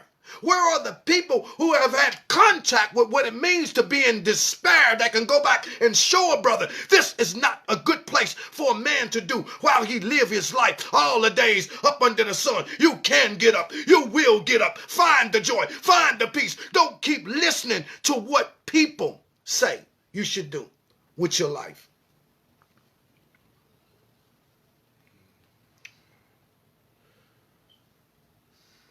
Yep. Therefore, I hated life, because the work that is done under the sun is grievous unto me. For all this vanity and vexation of spirit, yeah, I hated all of my labor, which I had taken unto stone, because I should leave it unto the man that shall come after me, and who knows whether he'll be a wise man or a fool, yet he shall have rule over all of my labor, wherein I have labored, and wherein I have shown myself wise up under the sun. This also was meaningless, therefore I went about to cause my heart. He went about to cause his heart to despair of all of the labor which I took under the sun. For there is a man whose labor is in wisdom and in knowledge and in equity. Yet to a man that hath not labored therein shall he leave it for his portion. This also is vanity. There are people that labor in wisdom and in knowledge and in understanding. But where is the profit when it's time to die? All of your wisdom is going to be left to the people that you talk to. These wisdom, when it's time to die, the wisdom that you labor for throughout your whole life, it'll be left to people through videos and through stuff like that, and they won't even care about it. Where is the profit at?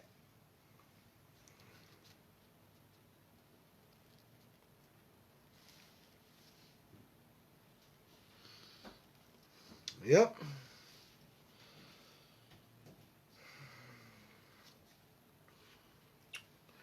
For what hath the man of all of his labor and of the vexation of his heart, wherein he had labored under sun? He's still asking the same question. He want to know where's the profit at. For all of his days are sorrows, and his travails grief. Yeah, his heart taketh not rest in the night. This also is vanity, meaningless.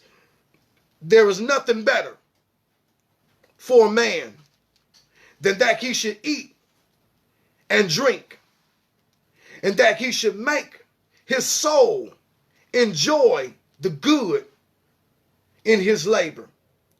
This I saw, that this was the hand of the Most High. Let me read that again.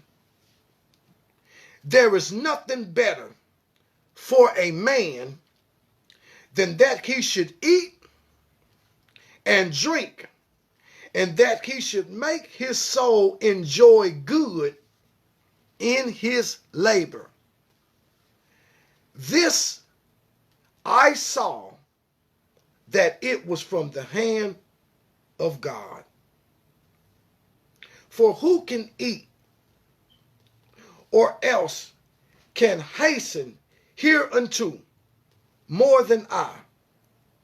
For God giveth to a man that is good in his sight wisdom and knowledge and joy, but to the sinner he giveth travail to gather and to heap up that he may give to him that is good before him. He said this also is meaningless.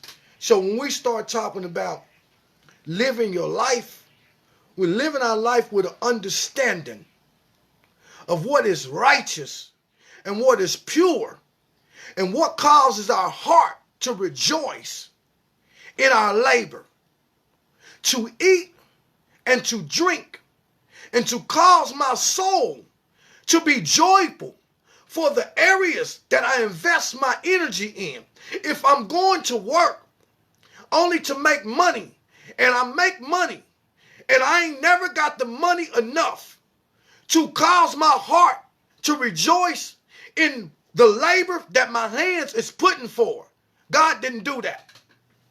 Because blessings that come from God make a man rich, and they don't add no sorrow with them. It's where we're going to put our energy at while we are living our life. Our labor is supposed to cause our heart to rejoice. Now, these are the words of the preacher. And the preacher has redirected our focus. He is shifting our mindset off of the things of this world. He's shifting our mindset to the grave, to the pine box, to the funeral home, and to the graveyard. Because he know once we start looking at that, then we will really see the things that are important that causes us to start living. I don't care how many people in church right now, but if you got people in church that's in good health right now, and then somebody tell them, hey, look, you got 1 month to live your life on this earth. You better make it count.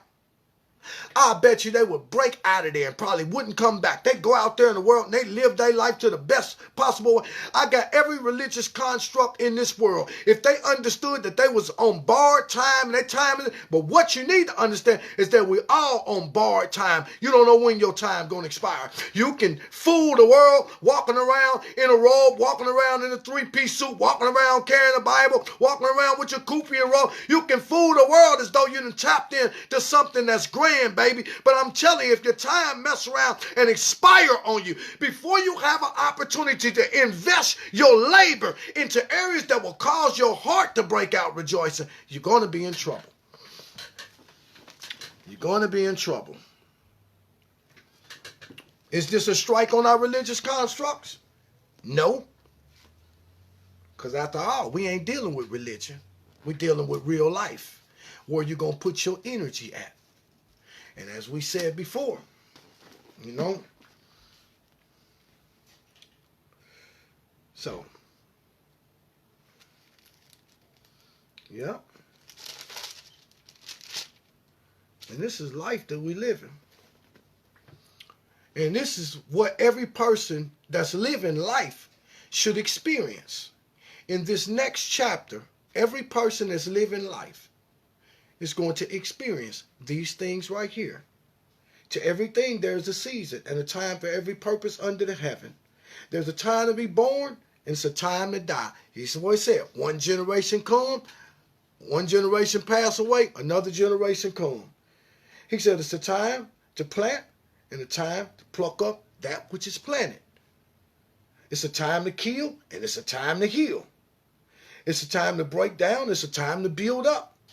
It's a time to weep, and it's a time to laugh. If it's a time to mourn, it's a time to dance. You see, this world, these are the sore travail that God had given men, that he exercised all the days he lived his life up under the sun. This is what he is going through. He is going through vicissitude. He's going through death. He's going through birth. He got loved ones that's dying. He got loved ones that's being born. He got things that's being planted. He got things that's being plucked up. He got things that's going to be killed. He got things that's, you know what I'm saying? He got all of these different areas of life that we get to glean from while we live our life up under the sun. He says it's a time to cast away stones and it's time to gather stones. It's a time to embrace. It's a time to refrain from embracing. It's a time to get and it's a time to lose. It's a time to keep. It's a time to cast away. So why is it that we have this superficial science fiction mentality to think that life is always supposed to be grand? It's always supposed to be about me. I'm always supposed to be happy. I'm always supposed to be joyous. I'm never supposed to go through any depression. I'm never supposed to be down. I'm never supposed to get a divorce. I'm never supposed to be ostracized, criticized. I'm never supposed to be none of these things. I'm always supposed to be liked by everybody. You see, that's not life. You see, the travail that God given to the sons of men in this life to exercise while they live their life up under the sun is a very balanced one. And we get to experience all of these things. It's time to rent. It's time to sow. Time to keep silent. Time to speak. Time to love. Time to hate. Time of war, time of peace. What profit hath he that worketh in that wherein he laboureth? I have seen the travail which God had given to the sons of men to be exercised.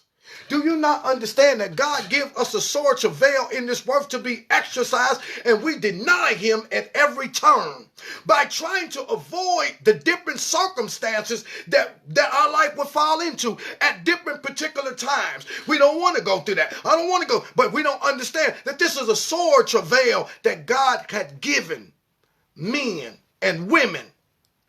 And when we start living our lives as individuals with that type of understanding. I understand that anything that come into my life is what God had given me. He about to give me some wisdom in this area. He about to give me some wisdom. He about to grow me up in this area. Oh, this feel good. Oh, thank you, Lord. Have mercy. Oh, I love you. Bless you. You answer my prayer. But over here, oh, Lord, please have mercy. Oh, how long, Lord? Oh, how long? Oh, I can't handle this. Oh, please take this thing away. See, these are sore travails. They add balance to the life. And if we spend our time trying to duck in and out of the things that cause us to travail sorely, then guess what we are doing to the Most High, who had given them to men and women to be exercised while they lived their life up under the sun. God gave it. You see? So, do we understand this? We don't always have to fall out on the floor when we find out somebody died.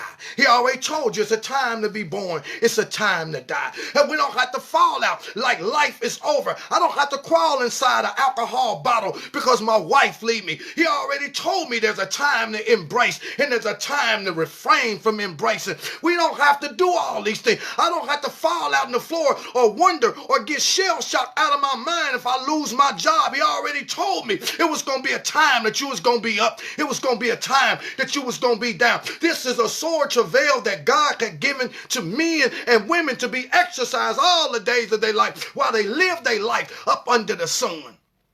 And listening to what people say will cause you to not be able to live the life that's set before you. You are listening to Love, Truth, and Redemption radio broadcast. This broadcast being brought to you by Jay Shields, Ray Chantel, in conjunction with Yasharala Nation, and I'm your brother, Dimitri Milligan. And we're dealing with the topic of living the life that has been set before you on today.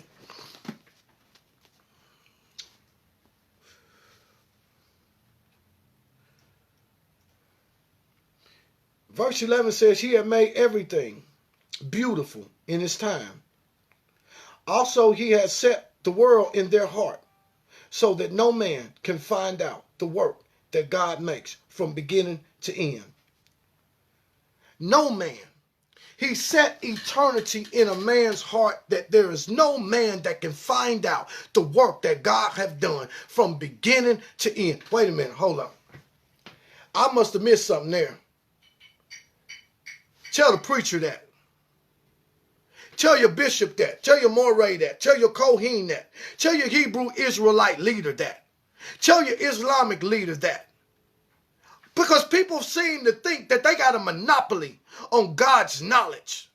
People seem to think that they know what God's will entail. How can you know what God's will entail? Finite mind.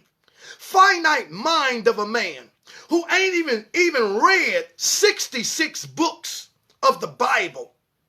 How? Listen, you got the book of John tells you, John 21st chapter, 24th and 25th verse. Let's go read it. This is a good point that's going to be made right here.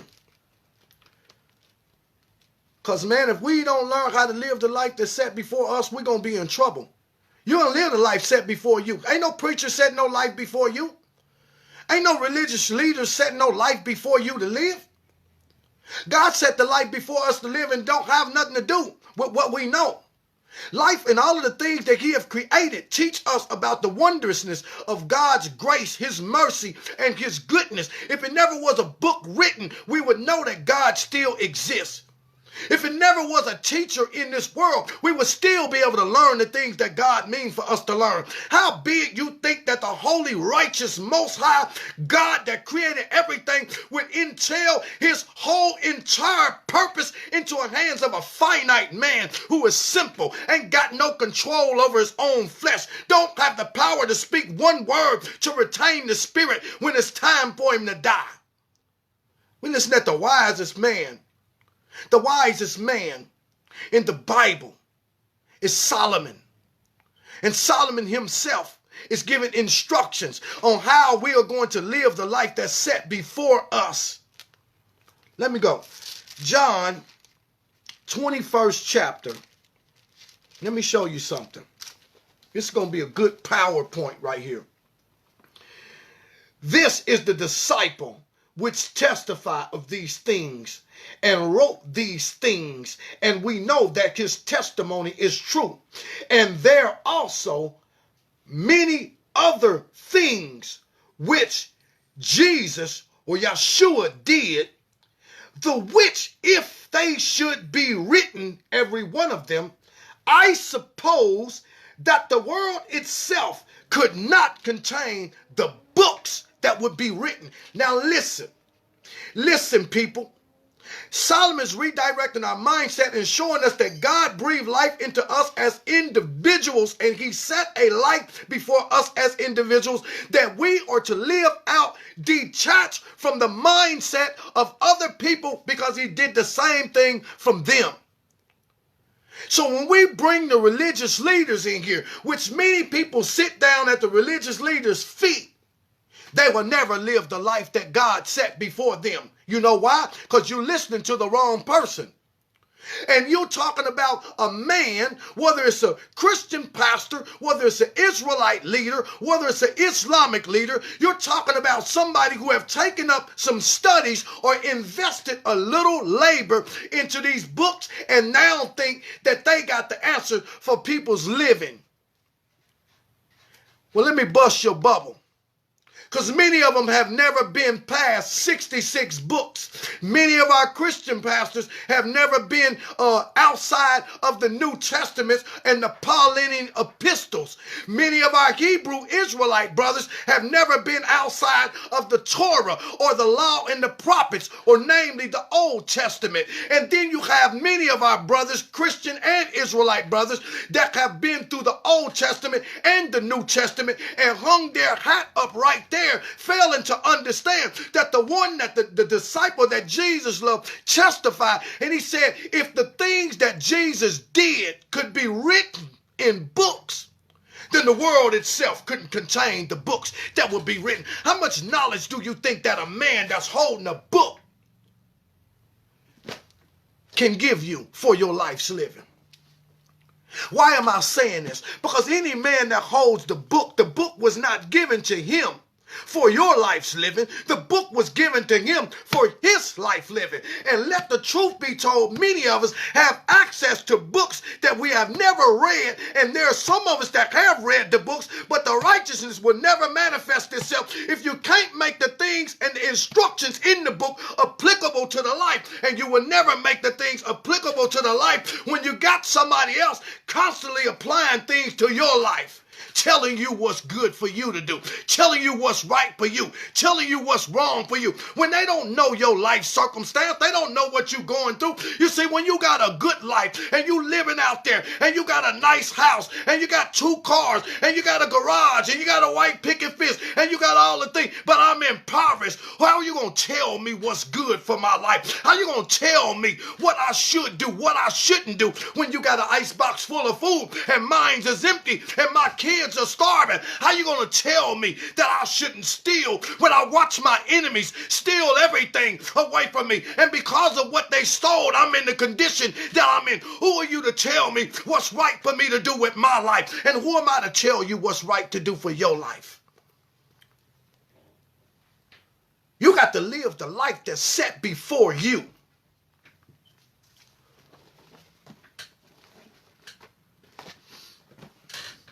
I feel myself heating up right now, so I'm going to take a chill pill and just wrap.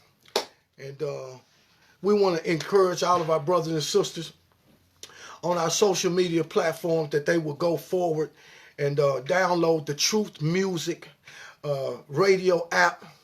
They can get the radio app at the App Store, Truth Music with the Z. Go on and get that thing downloaded. Share it with some of the younger generation. You know, we're putting out some good music, you know what I mean? They've made a place for the word of the Most High to be able to come through for those that choose to hear it You know, many brothers get ministered to through the music, and then they made an area where we can get ministered through the word. We have some good things that are coming up. We have a sister Ray Chantel who comes on Wednesdays, you know, to deal with some of the sisters. We have to start dealing with each other. We need sisters to deal with sisters and brothers to deal with brothers. Never mind all that wars going on. Every time you turn around, you see a new Facebook post about some woman going in on a man. Then all is an argument. Then some man going in on a woman. Then it's all an argument. But they ain't, listen, everybody better start living the life that's set before them. So we got our sisters coming on there dealing with the sisters. We got King Moshe. That's one of our artists, our musical artists. He's got his show spotlighting the young kings. He comes in on Tuesdays from 6 to 8 and on Thursdays from 6 to 8 as well. Then we got Zebediah Boaz that comes in on Sundays for people that just want to sit back and maybe meditate, just do some reflecting, just get in touch with their inner spirit. Mind you that the radio station app is being broadcast in some 137 countries, and so there are many people that's listening. But you know what? We want our brothers and sisters to be listeners. We want them to be on board. You know, you might, in the days to come, you'll be able to, get your advertisement up, for your products. We have many brothers and sisters doing goods and services. So we'll adjure you to go on and get that app downloaded, and so we can get in contact with these brothers and sisters when we got things that we want to do, things that's going on in the community, whatnot. And we just want to encourage y'all to, try to get as many of our people on board as possible. She's so many different areas of life that have been set before people to live. That's why you can't allow yourself to get trapped in nobody's box. That's why, Christian, you call yourself a Christian, that's fine. I know what you mean. I know what you mean. Somebody else lack wisdom. They don't know what you mean. They just mean that you're a believer in Christ, that you're a believer in the anointed one or the Messiah. You're a believer in that salvation comes by that way. I understand, but don't allow nobody to trap you into no church box to where your mentality and your growth is stagnated because you can't hear. You just heard the disciple tell you, yeah, there are things that's in these books. There are 66 books in the Bible. He said, but let me tell you something, baby. Don't you allow yourself to get trapped right there. I'm the one that Jesus loved. I was right there with him. He said there were many more things that he both did and said. And I tell you the truth, that if they can put them all in books, the world itself couldn't. So there's a vast world of information that comes through living this life that is designed to educate us, that's designed to bring us in contact with the fullness of the life that God means for me, Demetri Milligan, to live. Can't nobody live my life but me. And we got to quit allowing people to set the standard for what my life gonna be. If that's what you want for your life, you're gonna have that. But as far as me, you can't set the standard for my life, because the standard you set is so mediocre that my life, I might as well just lay down and die. That ain't no challenge to me at all. So let's go on and try to get some of those things done. We got to practice. So we know that our radio show is being hampered for a couple of weeks now. Sometime it was hampered due to life circumstances, people dying and having to do funerals. I mean, like Solomon, you know what I mean? Any people don't understand, don't talk about it, but I do a Facebook video, do a radio show, you know what I mean? Go and have to eulogize a funeral, go marry somebody, go and get somebody out. See, these are sore travails that God had given a man to be exercised while he live his life up under the sun. A man got to be busy. He got to be busy. Or you allow yourself to go into a box, you'll cease to be all that you were meant to be. And 9 out of 10 times you'll end up having the same question that Solomon asked. What has it profited me? What have I gained now that it's time for me to die? from all of the things that I've invested my energy in. He said, have I invested my energy anywhere in my life that will cause me approaching my day of death with faith and with joy and with peace? Because I know I'm going to die. I know I'm going to die. And as I said it before, there used to be a time my hairline was way down here. Look at my hair. My face is white now. I can't hardly see that good. All my teeth are falling out. Just told my wife the other day, I can't hardly eat. My mouth hurt. You know what I mean? All my teeth are falling out. All of these are the things that Solomon said. These are the things that Solomon said will happen and will transpire with the life. Let's go there and read it now as we get ready to end the radio broadcast. And I thank the Most High for all the brothers and sisters that had the leisure time to chime in. But let me read this thing as we close out this week's broadcast, because this is the cap off of what Solomon was dealing with. After he went into all of these things, he found out that all of these things was meaningless because they did not produce the reward that he needed as he approached his day of death. He says, verse 12, remember now the Creator in the days of your youth, while the evil days have not come near. You see, the time is coming, brothers and sisters, that the days are going to turn evil. And I'm not talking about the evil that men do. I'm talking about when the day itself turns evil on you. Many of you say, we say today, this is indeed a great day to be alive. This is a day that the Most High Heavenly Father made. We should rejoice and be glad in it. Indeed, we say that. But let me tell you something. The day that we say it indeed is a great day to be alive, tomorrow is going to turn into an evil day as we get closer to the graveyard. He said, while the sun or the light or the moon or the stars be not darkened. That means that we still have all of our strength in our youth. He said, nor the clouds return after the rain. In the day when the keepers of the house shall tremble, in the days when the days turn evil, the keepers of the house, my hands that wrought my labor, the keepers of the house is what causes me to be able to work, what causes me to be able to produce. But as I get old, my hands get unstable and unsteady through arthritis and rheumatoid arthritis. The keepers of my house begin to shake. I can no longer use them to produce. He said, therefore, I can't work no more. These days have turned evil. He said, and then when the strong men begin to bow themselves, the strong men represents my legs, where my strength to move and run come from. He said, when the days turn evil, your hands are going to fail and your legs are going to fail. They are no longer going to be able to keep you to do the things that you need to do.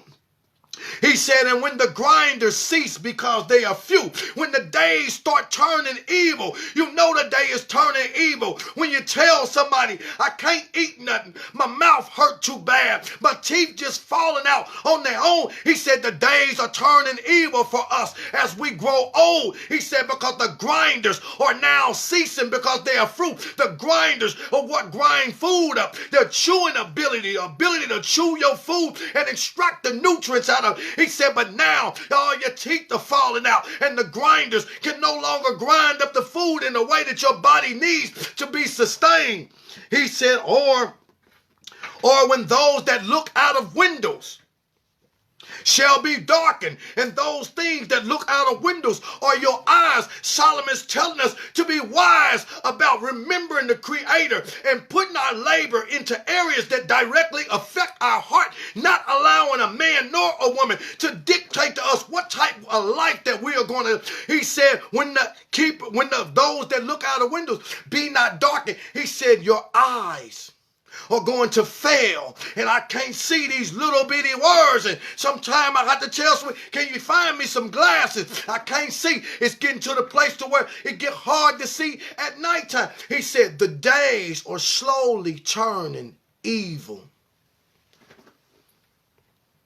He said, and when the doors be shut in the street, When the doors are shut in the street, you know that you're getting too old. We used to be able to go out in the street and have a good time. Used to be able to go over here. Used to be able to go over there. But as you get old, you get so old to where there's nothing left in the world for you to do. You can't understand the cell phone. You can't understand the computer. You can't understand the technology. You don't even understand your way around the community no more because of highways, the move there. He said when everything that you once knew exists no more, you no longer have a place in the street. All this is dealing with old age and growing old. When the sound of the grinding is low, and he shall rise up at the voice of a bird, and all the daughters of music are brought low. Now you're talking about your hearing. We can no longer hear anymore. We can no longer hear anymore like we used to. Everything that's spoken, I done lost my hearing. I need a hearing. See, the days are turning evil. And when they shall be afraid of that which is high, that means that because I have osteoporosis and I'm old and I'm ailing and I can't get on a ladder no more. I can't even get on the steps too. I'm afraid to go up the steps now. Some people have to put wheelchairs on their dang on rails to carry them up the steps because they're afraid of falling off of a step. He said these is when the days turn evil, people. And if you keep living as we live, these days are going to turn evil on us. As we get older, he instructs us to remember our Creator in our youth before the days turn evil. Before I get to the place to where my body is failing.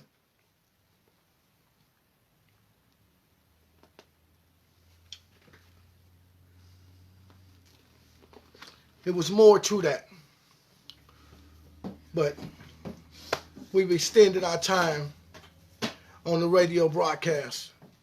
So I'd like to say on today, peace and blessings be upon all of those that had the time to chime in. I hope that something was said that will cause you to have a better understanding. Get out there and live your best life. Once again, we'll say it. This indeed is a great day to be alive. It is a day that the Most High Heavenly Father have made. We should rejoice and be glad in it. This is Love, Truth, Love, and Redemption radio broadcast. This radio broadcast has been brought to you by Jay Shields, Ray Chantel, in conjunction with Yasharala Nation, and I'm your brother, Dimitri Milligan. And until this time next Friday, all of you all be blessed.